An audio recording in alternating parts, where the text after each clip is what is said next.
Okay.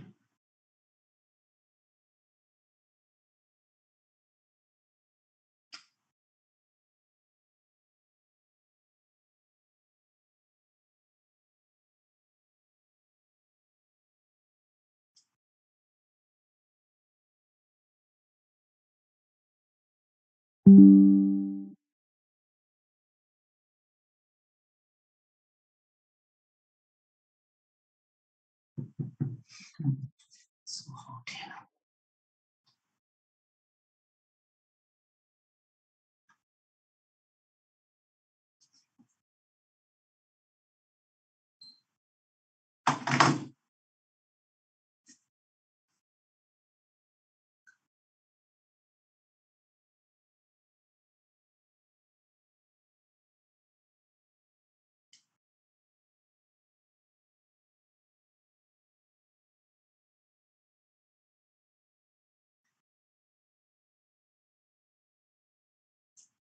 Good morning.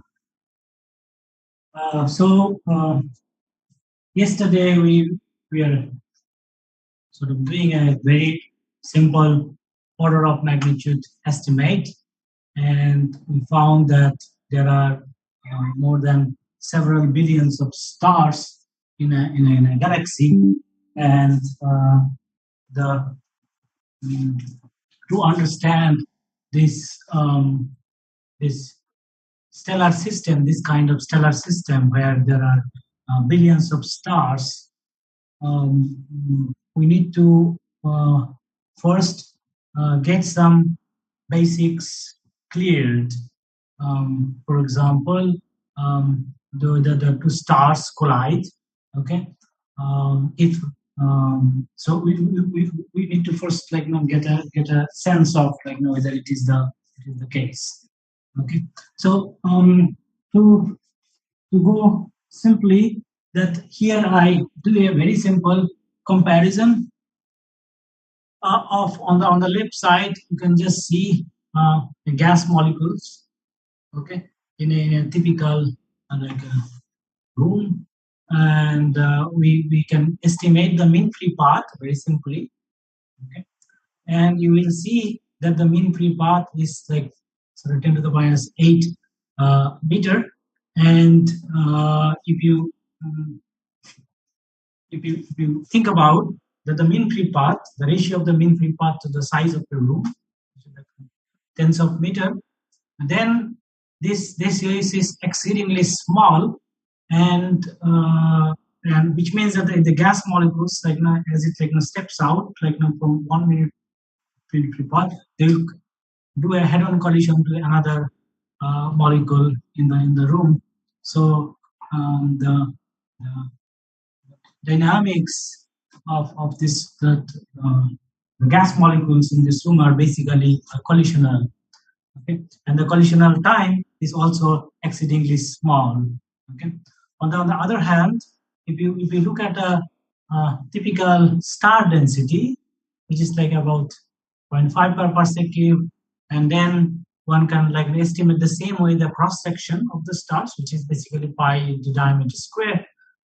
So you get the cross section, and you can estimate the mean free path. Now, how it could be like these are order of magnitude estimate. So we don't get into imagine the stars are also similar. Okay, so we can estimate the mean free path, and it turns out that the mean free path of a star in a galaxy is huge compared to the size of the galaxy. Okay, so which means that a star can go all along in the around the center of the galaxy without colliding with another star. This is a head-on collision. And same way, we can think about the the collisional time scale, and this time scale should be also like absurdly large. Okay. Then there are other things which comes into picture. So in other words, there are three types of things we can think about. One is collision or encounter. So one is head-on, strong interaction, strong encounter.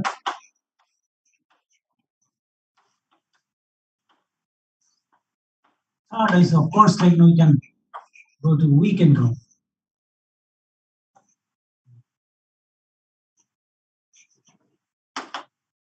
So all of these we need to make sure that what is the understanding that we have.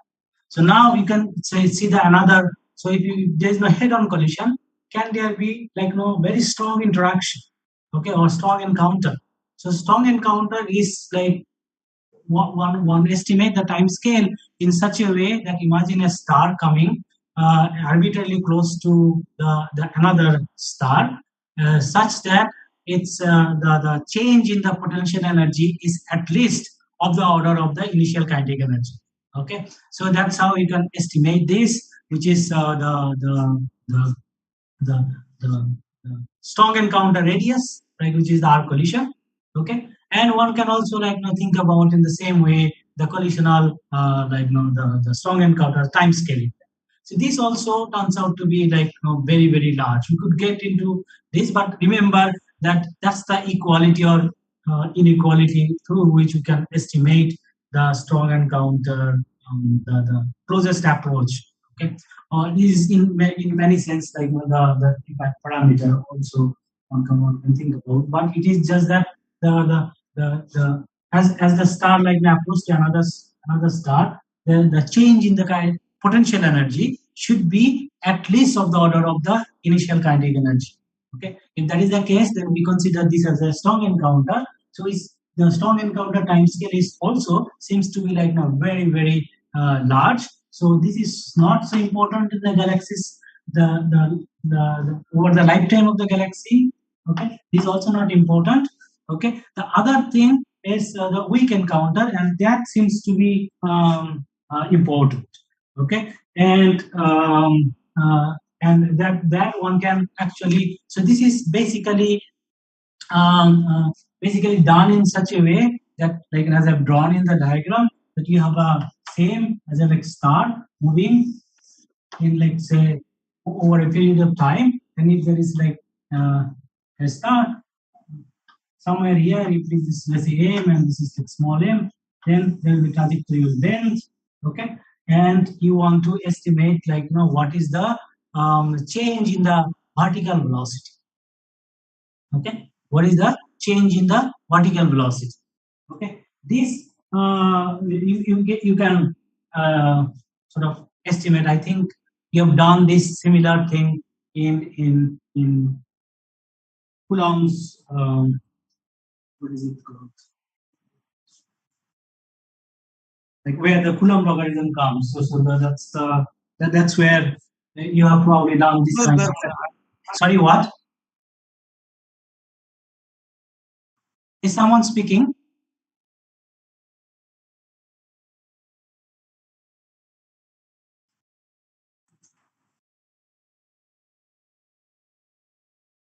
Hello.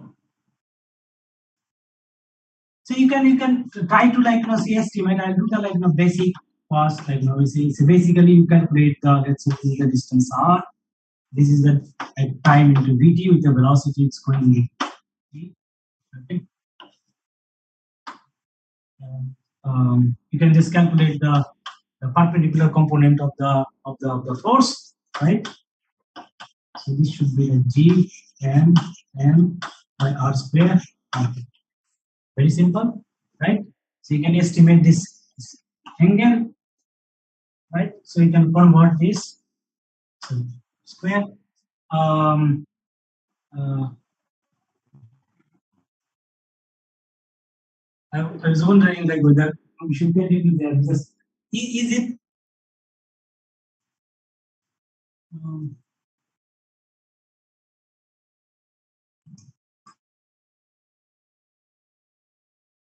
okay? Let's like I just do a initial stuff. Then after that you have to like go with it. So this is like let's say the impact parameter b. Okay, and so you replace g m m R square is B square plus BT square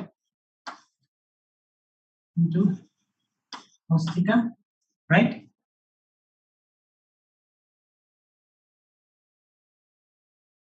Isn't it?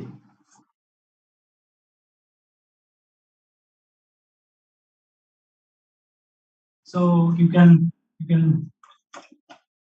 do this simply minus gm m by plus b square by 2 into e, right? So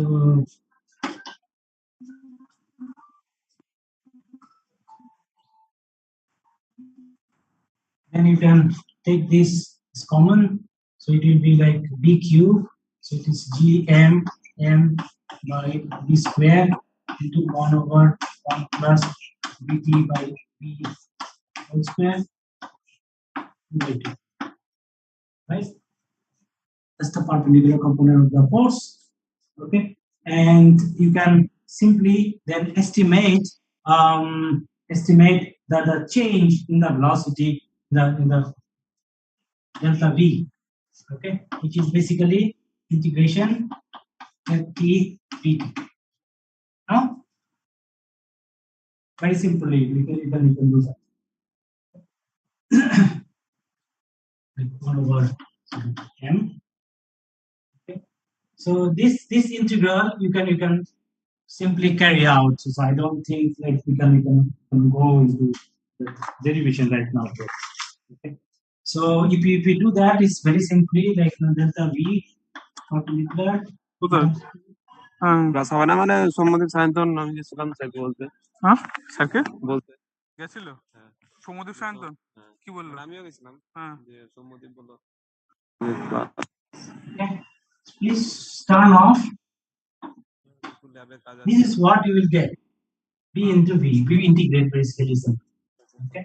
এই স্যারের কাছ থেকে তাহলে চল ওই এটা Can someone stop speaking? তাহলে কিন্তু আমি পাঠাবো না। চল চল চল চল প্লিজ বাড়ি তো যাবি। ওদের সায়ন্তন আমায় বলছিল স্যারকে বললো ওটার ছবি তুলবো তো ল্যাবে আছে তুই আর সায়ন্তন জানা আমি কিন্তু পাঠাবো না। তা তুই কি কি ফোল্ডার খোলা ছিল সেগুলো write it like this. Can someone stop speaking, please? সেবার কি খোলা ছিল? Santosh?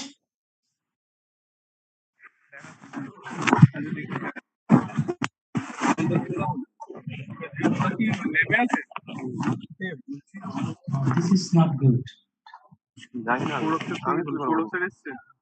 Santosh? Can someone mute this person?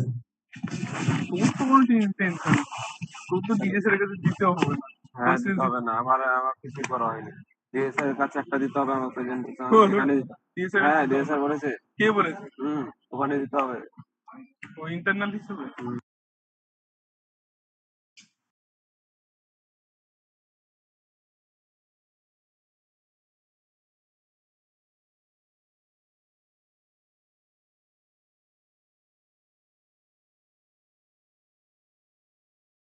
Yes.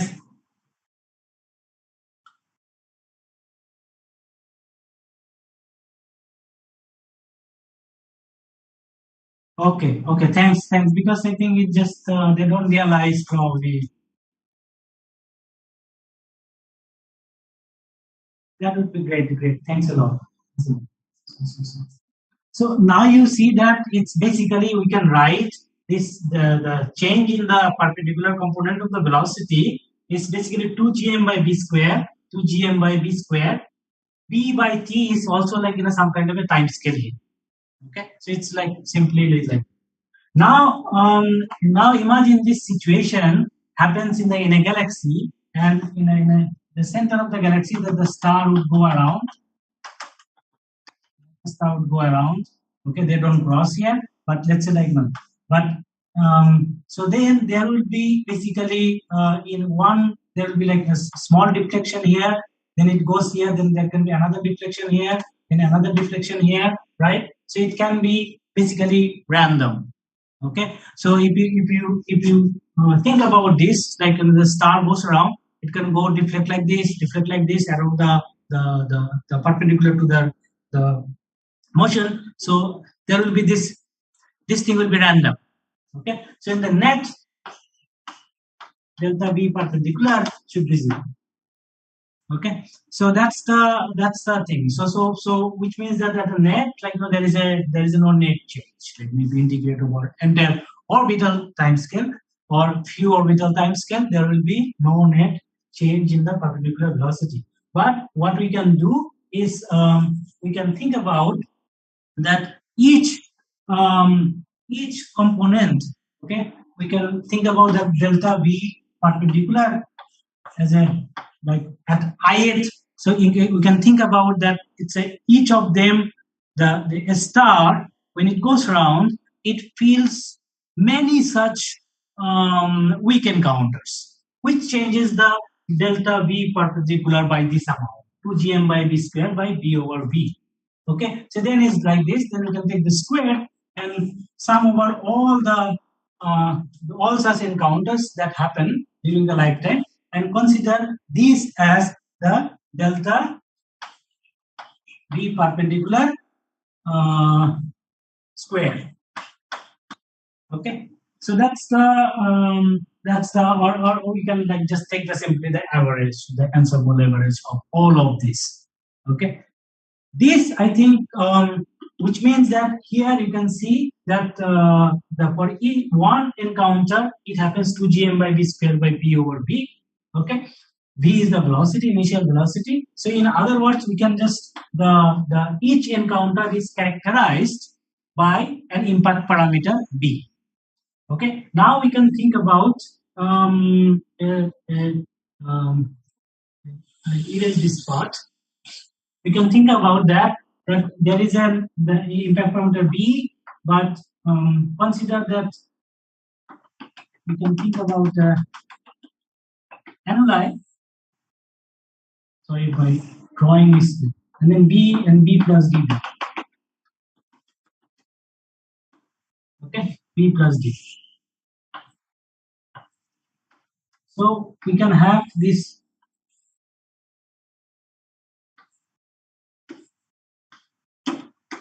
between b and b plus db. We can integrate this, right? We can integrate, so we can write this 2gm by b into v whole square 2 pi b dv. What else? Or we can just simply, so we will come to this. Right? This is the, so basically dn. N is the number of encounters. Okay, so 1, 2, 3, like we can just sum it up, but the continuous variable here we can think about integrating over all such encounters. N is the number of encounters. So now we have to estimate what is the number of encounters. So the number of encounters is basically dn is the 2 pi b dv is the annulus of the cylinder, right? So you take 2 pi b into dv. Then the length here we're talking about into v into t, right? So that's the length scale. So that's the volume of the the cylinder, the annuli within v and v plus dv. And then we can think about that there is a number density of the star is n. So that many encounters will be there. Okay. So if you now substitute this into here, you can actually do this integral very easily, and how do we? So we have then you can estimate. So from here, I think this is a very simple integral. As you can see, that if you substitute, so 2 pi bt n will get out. This is 1 over v square, and it's like b dv. Sorry, 1 over v square and b dv.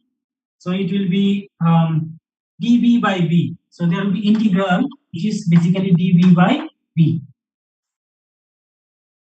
Okay, the rest of the things 2gm over v square will be cut, so that basically will get out of the integral here. So this will be only integral, which is at the end it should be have a log of b, natural logarithm of the b, which is the impact parameter. And this is what basically you have learned, and this is a very so from there one can estimate like the net the change or the total change in the velocity, the total change in the velocity, sorry. And then you can now we want to know, so you can see that here there will be a time t here. It will be if you substitute here, there will be like t coming here, the time. Now we can go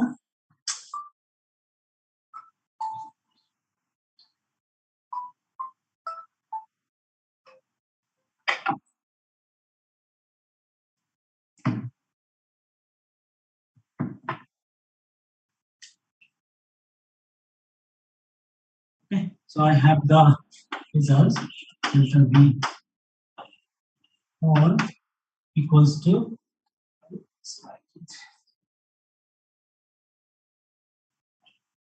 e pi g square m square n t divided by b square over b. Into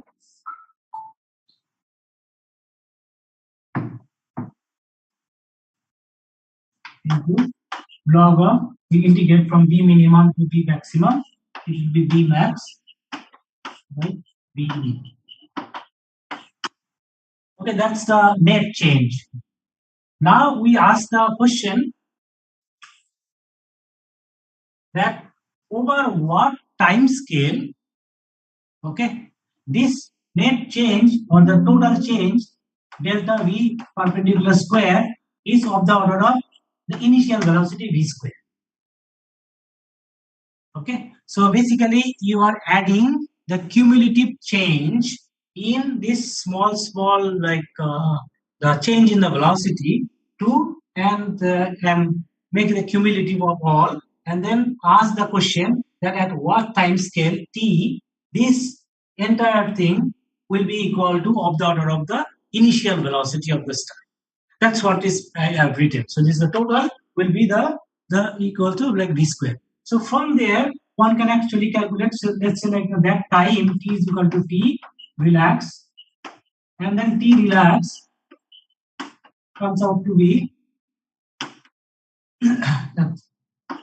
n number of stars logarithm of n into crossing time. What is crossing time? So imagine like you have a system you are dealing with which has a size of the radius, let's say r. Let's say r is the like radius, and has a like mean velocity, let's say like v. So it's basically n over ln n r over v. Simple. And why did the ln n came? Okay, you can like think about this. What is the maximum impact parameter possible? B max can be of the order of r. For the minimum encounter, the impact parameter possible, B minimum. What is the B minimum? The B minimum would be, we can like go up to like the strong encounter, which is 2g m by v square. That's the minimum distance it will come. Okay, so if you substitute this r, now it's r into v square by 2gm. You can simplify this. Simplify in a what sense? Because you also need something called so that is basically your v max by v min. Okay, now you can think about that, like say the whole system of stars is under the virial. We can think about the scalar virial theorem. is applicable to this. It is a static system, okay, and there's no parts like are moving, okay. So you can think about the v square is of the order of dm over r. Okay, so then no, so it's a small m because it's the like this. Okay, each star has mass m, and n is a total number of stars. So is a total mass is like nm. Okay, you can see that there will be an n coming out of here, logarithm of n. Okay, so that's the relaxation time, which is basically proportional to the number of stars times the crossing time of the system. Okay, how much time it takes to like the star to go around.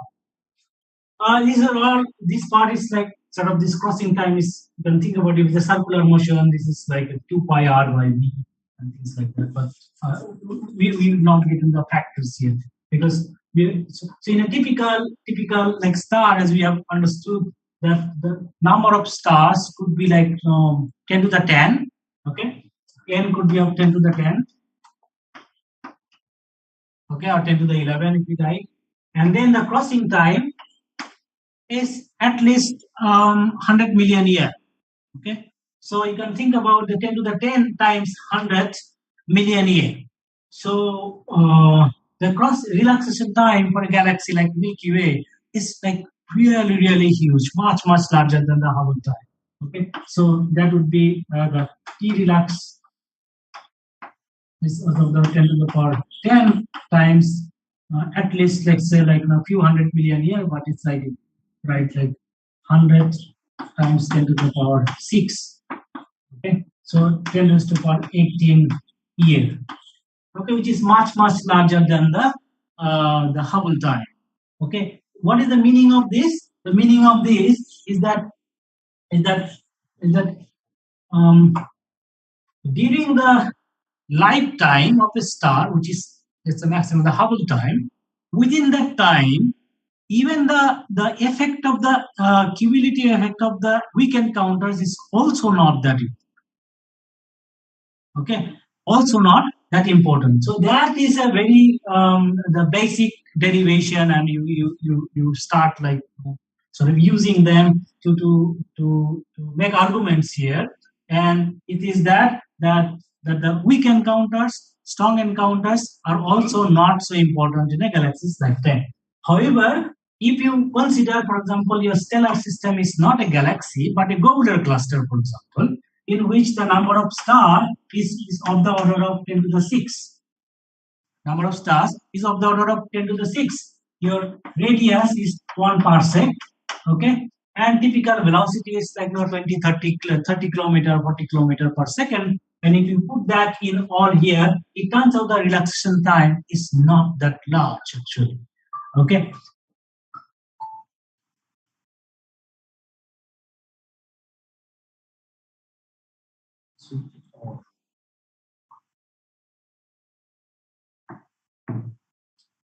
Sorry.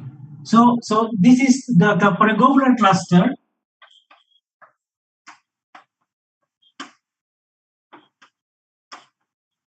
This relaxation, T-relax, can be of the order of Hubble time or less. Okay.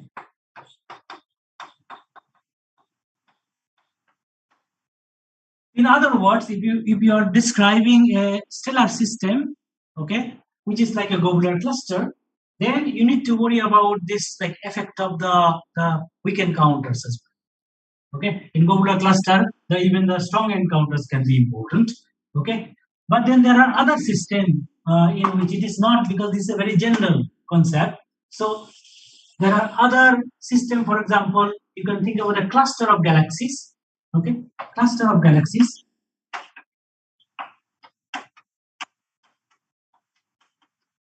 in which the number of stars is of the order of like, let's say, few hundred. Okay, you can think about 500 or 1000. Okay, you may think that the relaxation time will be shorter, but the cluster size is huge. almost like a 2 megaparsec one.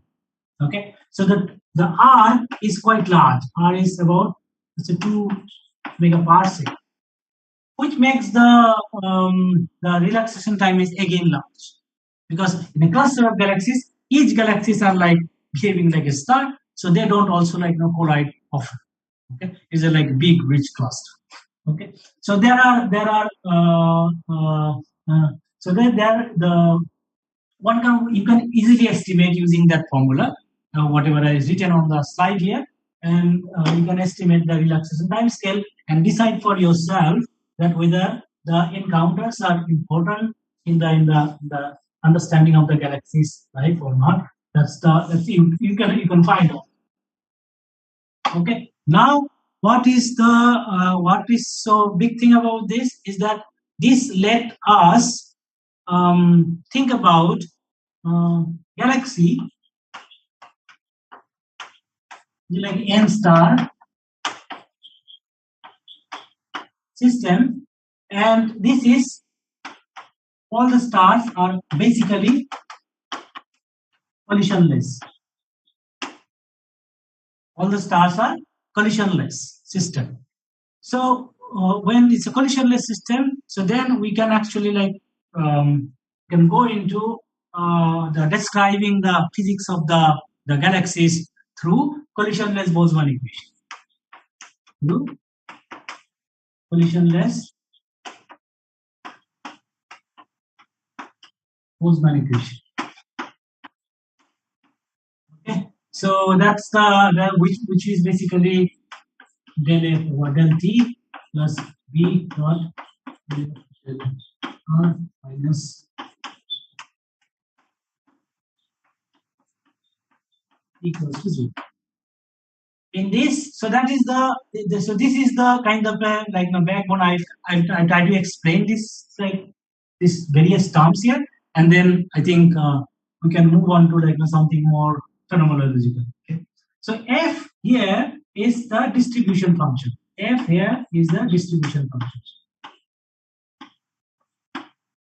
Distribution function of and R and V are basically the phase space coordinates of the stars. All right, and then this is the phi is the potential.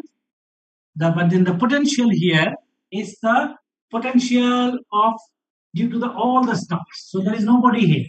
There is no external potential. And things like that. Each star is like moving due to the n minus another star's influence. Okay, and so on. So this phi is basically, as you know, there is a potential, and the potential is it's due to the stars themselves. Okay, which is basically self-gravitational potential. All right. So how we the one is to find this potential. Okay, how do we find this potential? Now, once the distribution function is known in a galaxy, then we almost know everything that we need to know in an observation. For example, you can find the density of a star, volume density, is equals to, you integrate F of R and B, D3B. So you can define the density of the stars. Once you have the density, you can estimate the potential like through solving the Poisson equation. 4 pi g rho. Okay, or if you like, so this phi is basically rho r prime p3 r prime divided by r minus r prime. Right? One can define the potential as a radius minus g. Sorry.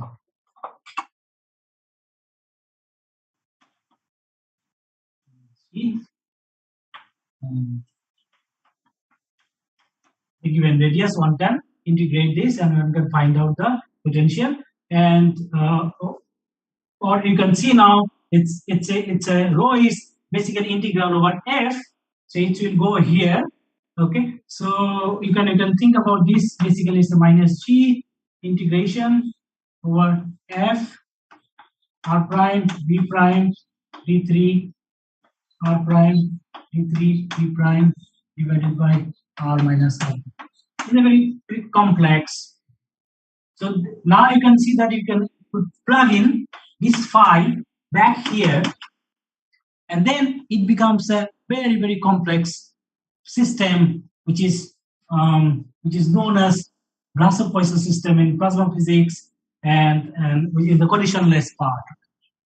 Okay, and the collisionless Boltzmann equation. This is basically the backbone of studying dynamics in galaxies. Okay. Once you know this, one can do like many things. For example, but solution of this is a really complex problem. So we will not get there basically, because that's not the point. But I can like talk about like what is the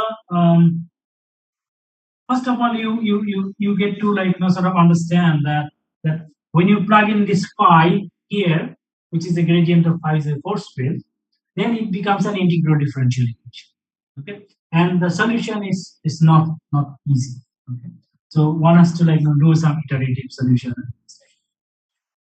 Okay, now there's other thing here, which is that this is a good thing about the like knowing a distribution function in the galaxy. Okay, now once you know you can see the density of the stars, the volume density of the stars is basically the integral of this distribution function for the velocity space, and then you can also determine the mean velocity. Okay, f r b b sorry b a of r and b v. Okay. Similarly, one can also determine the sigma square. Okay, sigma square is basically nothing but b square minus, use the same formula instead of if the v square average, it will be v square here. Carry out the integral, you can find out what is the velocity dispersion. This is the mean velocity,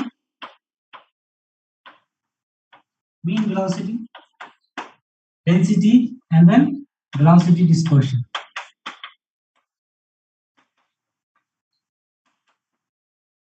All right. So now what you can see is that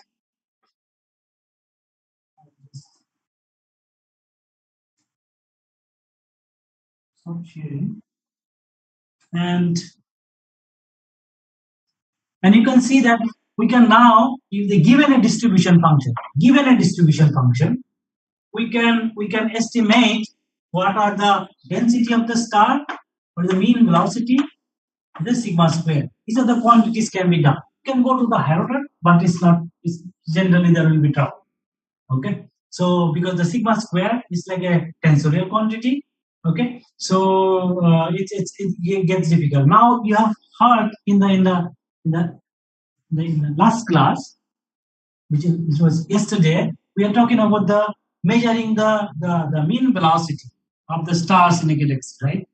So we using spectra, which I was talking about that you can look into along the slit, where you place the slit, or you can have on a within this is an observed galaxy. You can go to each pixel and take a spectra from this. So all the stars in that are basically will contribute to your line of sight velocity. Okay, so which you basically calculate the line of sight velocity at a particular through a pencil beam. So that's the mean velocity measurement. Then the density you can measurement in each of these pixel or over the radius. That so these are measurable quantity. But of course, the distribution function is not a measurable quantity because we don't measure the distribution function. Okay, so that's the key basically that trouble. So one can construct distribution function if you can invert this integral. Okay, so if you have given a density, if it's given an observed density, now let's talk about the observed density. Like, what is that we are trying to do in galaxy dynamics, right? So you have an observed density. How? It is, I said like this is the measurable density, but we don't also, now you see what is the trouble with us, the challenging stuff that we need to like face when you deal with an observation and the theoretical part here, is that in the first lecture we talked about the distribution of light, right? Light is a function of r, and r we talked about like the various models, and we talked about the exponential distribution. We talked about the Sarsic distribution or an elliptical galaxy Debye-Poulos distribution and things like that, right? So that's the I of R, which is the surface brightness as a function of radius in the galaxy. Surface brightness as a function of radius in the galaxy. Now, this, in other words, basically we are talking about this light distribution in the galaxy. So we can determine the mass distribution in the galaxy with the sigma of R if we know the mass to light ratio times the I of R, right? We can determine this mass to light ratio. So this is the first unknown, because we don't know what is the mass to light ratio in the galaxy. Does it vary? Does it change over time, over the galaxies, like the entire the size? So we don't know. Then this is the surface density. And remember, because we always measure everything in projection, right? We always measure everything in projection, but actual object in the sky is like three-dimensional, right? But then we don't know how to deproject that. So from sigma, if you want to calculate rho, volume density, we need to understand the deprojection rho. Okay, another unknown, because only for sphere we can have a exact solution, but for other configuration it's not easy. It's not easy, which means that from surface density to volume density, it's another challenging task to understand, like sort of the like 3D geometry. Okay, so which is another sense, like the projection is not this unique. So there is an uncertainty. Once you have rho, then only you can talk about, so going for the grad square phi equals to 4 pi g. Given a rho, you can calculate the potential. Now you should appreciate, or at least like see that how difficult is to estimate potential in a galaxy. Okay, and that's when, and if we don't know the potential, we do not know many things, because we can't proceed further, because we need to, for example, only when the potential is there, you can think about calculating the orbit of the star, how it moves, right? The potential, this is very, very difficult. Okay, so what we try to do is basically we assume some deprojection, okay, assume some mass to light ratio, but the mass to light ratio is much better, because nowadays one can do a much better stellar population analysis, and we can benchmark this much better. Okay, and deprojection is like for the ellipsoidal galaxies are not that difficult, but still, like this is an unknown. I must say that, like, this is an unknown. So without the potential, we can't even go here. So we can can't derive this thing. So our knowledge of the dynamics of galaxies has mostly became theoretical in other sense. So we assume some potential. Okay. We assume some potential. We think like this is the for a given this density distribution. For example, you consider exponential density distribution, and you say, okay, this is how the potential is. Which is given this function, one can do exact. Okay, if not analytical, we can do numerical calculation of the potential. So bottom line is that this is a difficult quantity to measure in observation, and that's why it is difficult to also understand the real motion of the stars in the galaxy. Okay? So it becomes a really tough job. Okay? But but then one can think that, okay, so what else to do if this is the situation? So what we do is basically we get to the simulation, numerical simulation, and say that, okay, we can construct a distribution function self-consistently. Okay, so assume like some form of the distribution function, and then for the distribution function you can calculate the density, then calculate the potential, and solve it iteratively and make models of galaxies, which is called a numerical model, numerical simulation.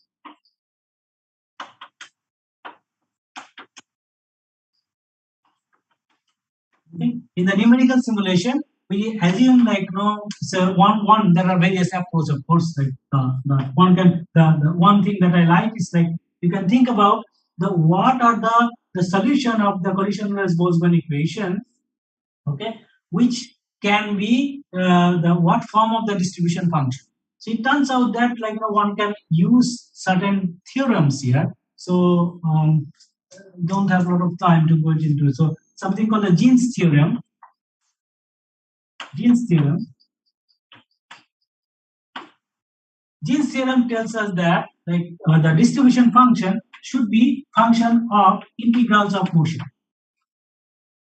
Function of integrals of motion. What are integrals of motion? Integrals of motions are such like conserved quantity which remain conserved along the orbit of a star. Like when the star like goes around, the I at x1 v1, x2 v2 will be same. Okay, that's the integrals of motion. Now if we use that, which means like di will be like 0, conserved. So from there, one can actually show that the I satisfies the stationary part of the collisionless Boltzmann equation. You know the time dependent, the stationary part. Okay. Then one can say that from there one can say that the distribution function can be any function, analytic function of the integrals of motion. What are the integrals of motion? Typically one can give the energy, then the angular momentum, and there are search for it. Okay, because there could be third integrals of motion. Okay, is that in a spiral galaxy, and the various integrals motion. And one can construct like an analytical distribution. For example, like f could be, for example, I to the power minus n. For example, is an analytic function. One can think about that. So, or I to the power, for example, let's f could be, for example, some constant a naught e to the power minus e by sigma square is a distribution function. Okay, or e to the power minus n. Like there are many analytic functions you can think about and construct a distribution function, make the potential from there, and then self-consistently satisfy this whole thing, and one can make numerical models like. Okay, let me see if I can show you a few such.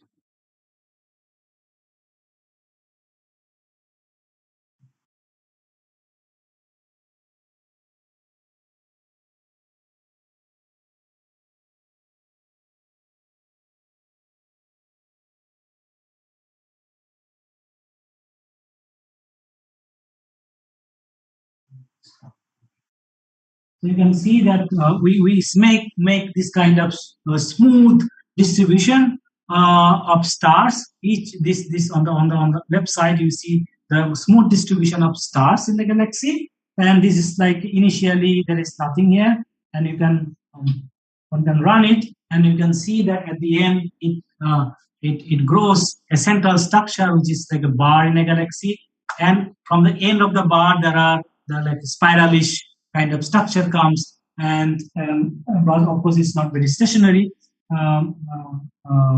It's a transient stuff. So you can see this is how the one can study using the numerical simulation the galaxies, the dynamics part. For example, I start with a smooth galaxy. Like, can it form a bar-like structure, which you see in many observations, and then we are trying to understand under what circumstances and what are the physical parameters that can lead to the formation of such bar from a smooth distribution. Then the numerical simulations are also useful in many other contexts. For example, yesterday we can make two or more such galaxies and set them on a elliptic orbit or whatever the orbit that you like. Okay, and you can see that it forms also. These are the two galaxies. Okay, we make in using this simulation, and you can see there's a beautiful tidal tail formation from such interaction, and this is like the similar thing exactly you can see in observation also. So one can actually do lots and lots of like this kind of the basic understanding of the galaxy dynamics using numerical simulation. Okay. So does that mean that we cannot do much with this theoretical part? But there's other aspect of the theoretical part. There are many things one can do from the collisionless Boltzmann equation. So you can start, for example. So these are the things like, for example, one can study. For example, in this case, if you want to ask a question like how the grand design spiral generated in a galaxy, wide open spiral arm. Okay, so the interaction is a way to go. Okay, numerical, like the galaxy interaction. Okay, galaxy satellite interactions are the way to go. Okay, now that's at the simulation side. So you can like ask like many such. It should be like of course physics question driven that what you want to do, but this system of collisionless Boltzmann equation, and is, as I said, this is the backbone of whole our galaxy dynamics studies, because one can integrate this over the velocity space. Integrate over entire collisionless Boltzmann equation. If you integrate over the velocity, you get something called the moment equation. Okay, and that's the if you just integrate this once with the velocity over the entire velocity, you get continuity equation. You multiply this with the velocity and integrate over the all velocity space, you will get an Euler-like equation, which is called a Jeans equation. So lots of things can be like done with that, and then each of this the continuity equation and the Jeans equation, which is like Euler's equation, they are casted in terms of rho, mean velocity dispersion. As you can see, when you integrate, for example, v times del f del t into d3v, I just take the first term like in some sense. You can see that this is basically immediately del v by del t, right? And this v is a measurable quantity. This v is a measurable quantity. This is the mean velocity. Okay, so that's then similarly, like if you do entirely, like for example, another, you just integrate the first term here, del f del t d3v. Okay, you get basically this is del rho over del t, which is the density. Okay, so in other words, the collisionless Boltzmann equation is from here one can go to the fluid-like equation. Okay, which can be casted in terms of a rho, mean velocity, velocity dispersion.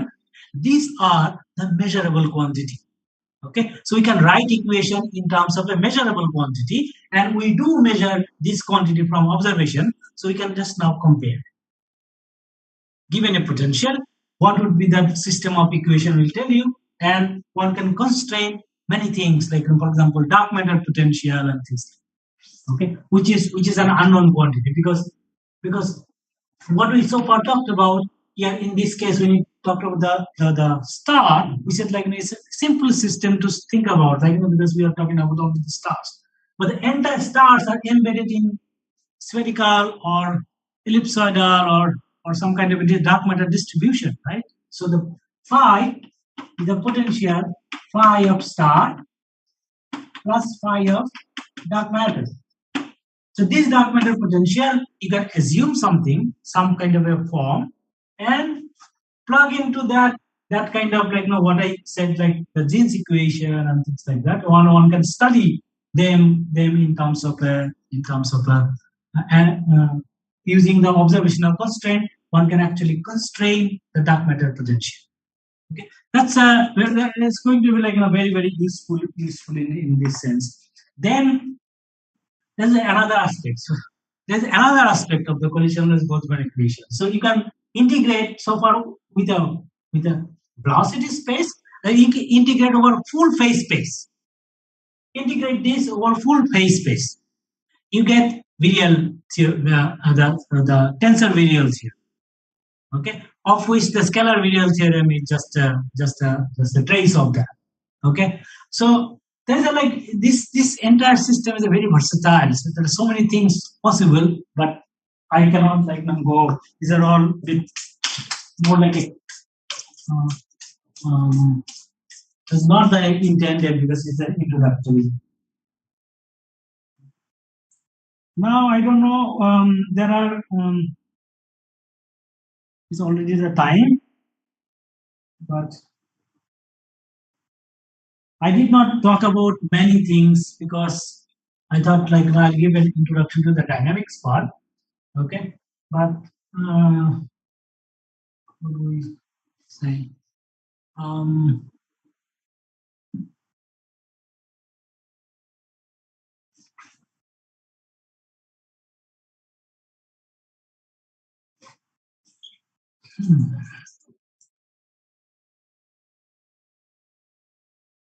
I thought like a bit on the sorry, this is,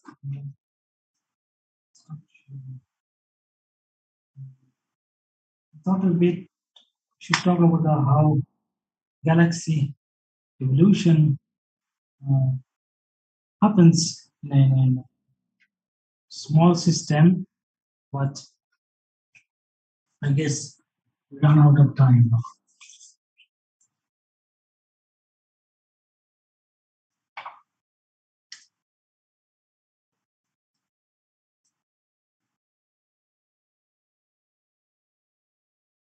Okay, very quick.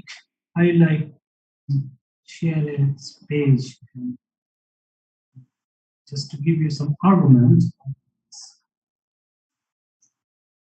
See the this again like this is going to be bit difficult. So there are many this is like a dynamics part of the galaxy, right? Where we try to understand the motion of the stars, the orbit of the stars in a galaxy, and try to understand the underlying structure of the potential, see if we can constrain that, many things like that. But there are many other aspects of the galaxies which I did not cover. For example, galaxy formation itself, galaxy growth. Okay, how do galaxy grow? Did the galaxy form just like that we see in the images today? I mean, obviously, no. You already got some idea that there are the early galaxies were clumpy, irregular structure, right? And from there they have come to a smooth state, right? So there is so that entire path is the galaxy evolution path, and that's very complex. And I have given you some glimpse of what are the physical processes that occurs in a typical galaxy evolution.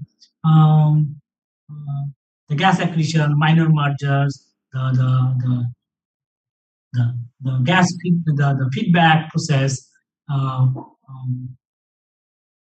then when the galaxies come to more towards the settled well, okay, then and it's no longer sort of interactions are not important, okay, so that time the galaxy may uh, go grow or may evolve secularly in a very slow process, okay, because the other one, that one galaxy sort of merge with another galaxy, this is a violent process, okay, because violent process, because this changed the underlying potential of the galaxy delta phi, okay, dramatically, okay, so which means that the entire orbital structure in the galaxy is shaken, so that's a very violent process, okay. um, uh, but when the galaxy sort of evolves slowly, then it's no longer violent, but it's but it's slow, okay. Now, in this case, there are there are many other aspects of the uh, galaxy dynamics part, which comes handy for understanding the slow evolution part. So the slow evolution part, if you think about a galaxy, as you can see, the typical local galaxies have, for example, spiral structure. They have sort of a bar at the center, okay, or either way, we can see on the Hubble tuning fork diagram. These are the galaxies dominating by the right side, and here the both the spiral and the bar. Like yesterday, someone asked how we model the spiral structure, right? So you can see that what we said is that the surface density distribution should be sigma naught proportional to r 1 plus some epsilon times cos of n phi, which means that as you go around the center of the galaxy, imagine a star going around. They see the potential is changing at this location. At this location, wherever they cross the spiral arm, are like over density, the potential density. So the star goes and then it comes down, it comes like that. So it's like a very bumpy, right? And this will also make the potential non-axis symmetric. If it's smooth, nothing there, then there is a potential, and then both the surface density are axis symmetric. So this non-axis symmetry are created by the presence of the spiral arm, presence of the bar, presence of other asymmetric features in the galaxy. What do they do? As I said, they make the potential which is the phi dependence, azimuthal angle. So in this case, the you can think about the angular momentum is not conserved. Okay, angular momentum is not conserved. So in this case, the stars may lose angular momentum, or there may be transfer from one part to another. Okay, so these can be understood, for example, nicely from the simulation. These are the steps we can be done, because in simulation we can see this is the axisymmetric phase. There is nothing there, and then there's something growing, and then something growing. So it's like you have all the snapshot of every galaxy, and one can think about that, because there's nothing coming in, nothing going out from the galaxy. One can think about that each snapshot are sort of following the virial theory. Each snapshot is following the virial theorem, which says that in the virial theorem the kinetic energy is equals to the total energy, or 2 times the kinetic energy equals to the potential energy, right? That's the virial theorem. So we satisfy the virial theorem. Now, as you know, that the kinetic energy of the stars are basically composed of 2 terms. One due to the random motion of the stars, and then another is a sort of rotation, more systematic motion. Okay. When the stars have this facing this non-axis symmetric potential, they have there is a bit of a rotational kinetic energy because they lose angular momentum from when they face this. So the some of the angular momentum will go from inside to the outside or somewhere else. Okay, which means the rotational kinetic energy will reduce. Random kinetic energy will go up. Okay, random kinetic energy will go up. So there is this conversion if you satisfy the virial theorem, which means that the center will be more velocity dispersion dominated, okay, instead of rotation. And that is what basically we also see in a typical galaxy. You see there is a central bulge, right? And disk is outside, okay? So this central bulge or the bar are actually not rotation dominated. They are actually velocity dispersion dominated. And these are like way to basically sort of understand this thing, okay? And it one can actually go into a bit more deeper and say that, I mean, if nothing happens in the galaxy, this is the way it will evolve, which means that the center will be more and more velocity dispersion or random motion dominated over than the outer part.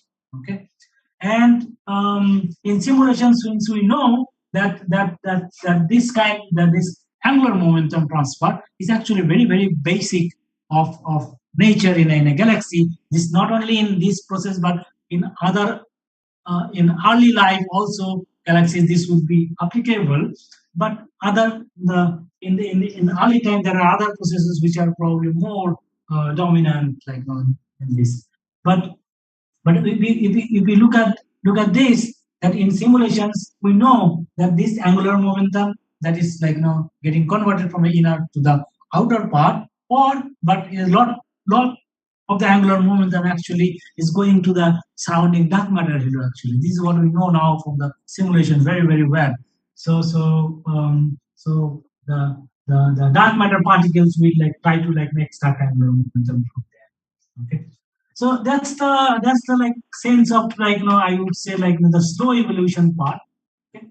And the other evolution is like as I said is the violent, and where the minor merger can happen, the gas accretion, which changes things dramatically, and we don't have a lot of analytic understanding in this. Okay, because everything is time dependent here, and when everything is time dependent, it becomes really trouble for us to construct something, because there's hardly any conserved quantity when there is everything is time dependent, right? Yeah, energy is not conserved. Like we don't have any conserved quantity. Every all the when the two march like that in if delta phi is very strongly changing, then there is a large amount of chaotic motions will be there. So it's a very difficult to have analytic understanding in this kind of circumstances. Okay. So with that, I think I should stop. And if there are few questions, I can. Sorry, I could not cover many things, but it's supposed to be introductory. So if there are questions, please let me know.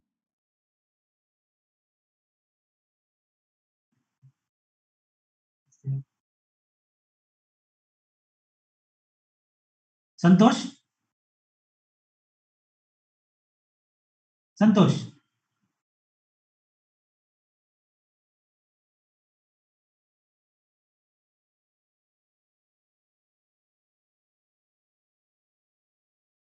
Okay, if there is a question, please ask.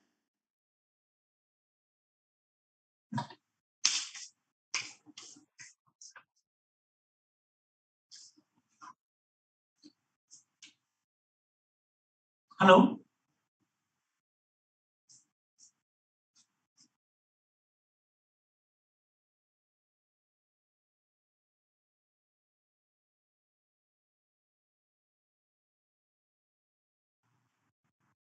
Hello, sir. Yes. Sir, my question is that you were told about the cluster of galaxies. So, is there any type of cluster of galaxies for like we have two types of stars, that one of the globular cluster and one is open cluster. So, is that type of galaxy also? Indeed, because there are galaxies which are spiral and then there are galaxies which are elliptical. Isn't that we were talking?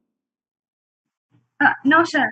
No? For example, we said that the globular cluster has so many stars, and in open cluster there are a few of stars in particular area. So, in the cluster of galaxies, there are also the same thing that in the middle part, if we say that globular cluster of galaxy, so in a middle part, the density of galaxies are too much high, and in outer area, there are few kinds of galaxies. Mhm. I'm not sure if I understand the question properly, but the galaxies, for example, there are dwarf galaxies, but there are ultra faint dwarf galaxies. There are very few stars there. Okay, so they are not like 10 to the power 10 stars. They're like definitely less than 10 to the 10 million stars. So maybe less than the globular cluster. There are ultra faint dwarfs. Okay, sir. Yeah? Yes, sir. So Yes. that kind of galaxies could be like different than what I talked about, but those are basically called the ultra faint UFG. They are very less in stars. Okay, sir. Thank you, sir. Is there anything anyone can?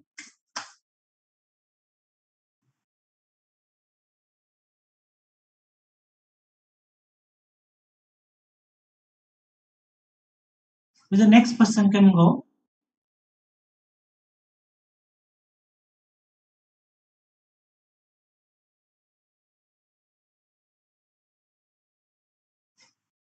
Hello. Hello. Yes. Yes, Is sir. that Yes, Shitish? sir. Yes, sir. Actually, I want to ask, can you please give the rough estimation of density and potential involved in the Poisson equation? Sorry, please. Could you repeat again? Okay, sir. Sir, I want to ask, can you please give the rough estimation of density and potential involved in the Poisson equation? What do you mean? This is the Poisson equation. Yes, sir. What is the rough estimate you need? So, like, of what order this density is and of what magnitude the potential is? It depends on the what kind of density distributions you have, right? I mean, I'm not sure you understand because this is a proper equation, Poisson equation. Given a density distribution, you solve it. It's not just a one number. Okay, sir. And sir, one more thing. Or in number, if you want, it's like basically a point particle sitting somewhere. It's like a gm over r is the potential. That's the order of magnitude you get. Okay, sir. And what the order of density? Just rough, like what we can expect if we analyze any system. Okay, so the volume density we don't know, but if you if you take, for example, what is the surface density of stars in the Milky Way galaxy, for example, right? So that at the center of the Milky Way is typically around 600 m-sun per parsec square. You take a 1 parsec area, there will be 600 solar mass, 600 times the mass of sun. That's the kind of density. Okay, I can give you the same thing if you talk about a sigma star at a radius of r. It will follow sigma star like 0, exponential of minus r over 3 kpc. Okay.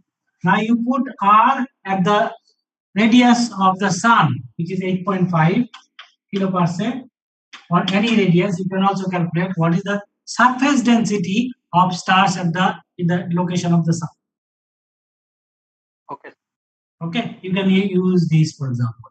And then for the volume density, as I said, we need like this thing. We need to understand what is the deprojection. Okay, sir. And sir, when you were telling that when we project, there is a uncertainty, like when we obtain volume density from surface density. Yes, there will be there. You need to do the 3D. For example, imagine you have a cylinder. You have a thick plate, right? So I don't know how to. You see, there is an uncertainty definitely. So we need some modeling and some other information, because from sigma to rho is integration, no? It's integration with the other. Rho is the density as a function of the radius. Surface density is the integral of that, isn't it? Yes, sir. With one of the coordinate, which is along the line of sight.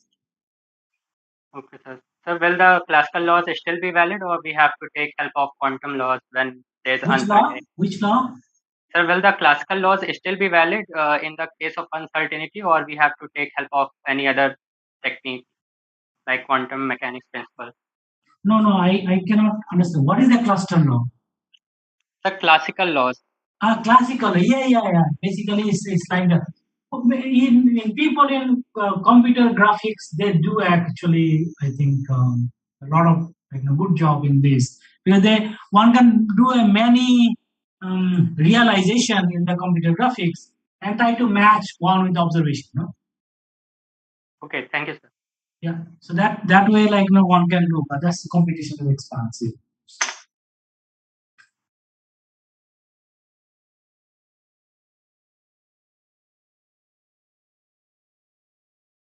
Okay. Is there anything else? Viewers, you can unmute.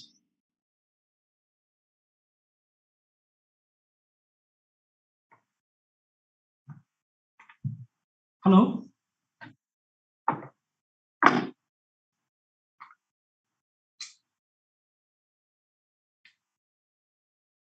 Viraj, can you unmute?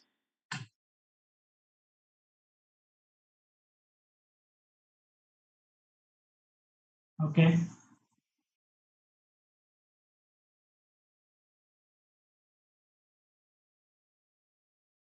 Can the next person go? Unmute.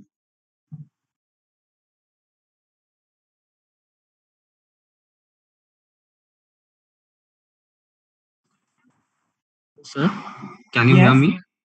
Yes, I wanted to ask about a reference.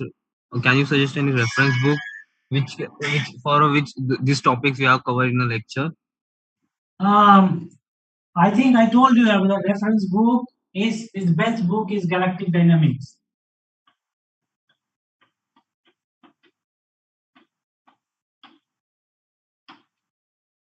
by Dini and Tremaine. It's a very standard textbook for all over the this one. Okay. Is there any other question?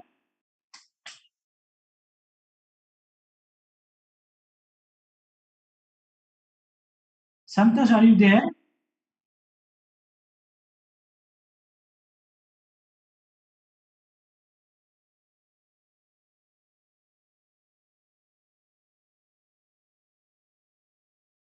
Okay, so if there is nothing, I think we'll stop here. Thank you very much.